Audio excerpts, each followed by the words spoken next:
That's the voice of Nigeria in diaspora. This is the voice we are all really Nigerians.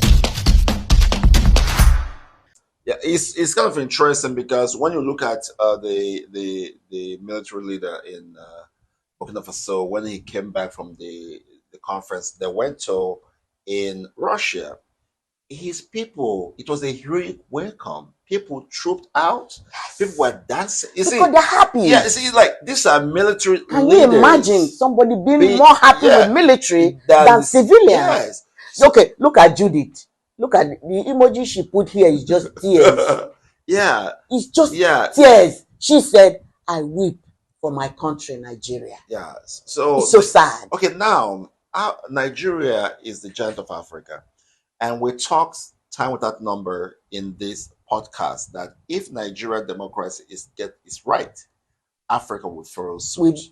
The whole Africa will be right. And that's why Nigerian judiciary is already dented and marked as very, very corrupt. So it will be very, very important that even as we are still in court, that the judges who are looking at this tribunal should be very, very diligent, very, very detailed, very, very careful, because all the cards are on the table. European Union came up with a report. So many people came up with a report. If everyone says this is a sham election, there's a lot of deception and all that. They have to diligently and transparently come with clean hands to Nigerian people and offer a judgment that will reflect the reality and the bring truth, back their glory. Yes, the authenticity of justice of Nigerian people, because Nigerian people are tired. Very tired. The level of frustration in Nigerian society is like very, very tired. 10%. Very tired. People are sitting at the keg of gunpowder. Very tired. So you can't. It's no longer business as usual. Can you imagine before they called Nigeria the giant of Africa? I don't think. But okay, now look at how the international organizations and different people, different countries are talking about Nigeria. No respect anymore. We're like their laughing stock. You know what I mean? Yeah. Because we can't even hold down our problems and solve it. Then we are just encroaching it into another person. If in this Niger stuff, if Nigeria invades Niger, we have at least more than 5 or 6 states in the northern Nigeria that are bordered with. Yeah. And we have a lot of Nigerians who are refugees in Niger as a result of Boko Haram. Correct. You see, they say there are over 3,000 or 300,000 of Nigerians that are in Niger. So you cannot complicate this issue. Your people, you can't even take care of them. Yes. They are suffering. They are even migrating to another country, different countries, and you want to go to war. I know. Without thinking about your own country. As of yesterday or the day before, Nigeria cut off electricity from Niger people. Again, these are Africans. As if we have light. Nigeria don't have light. And they're giving Niger light. Exactly. And Niger produces uranium. Which France used to sustain their own electricity. Just look at Africa. Yeah.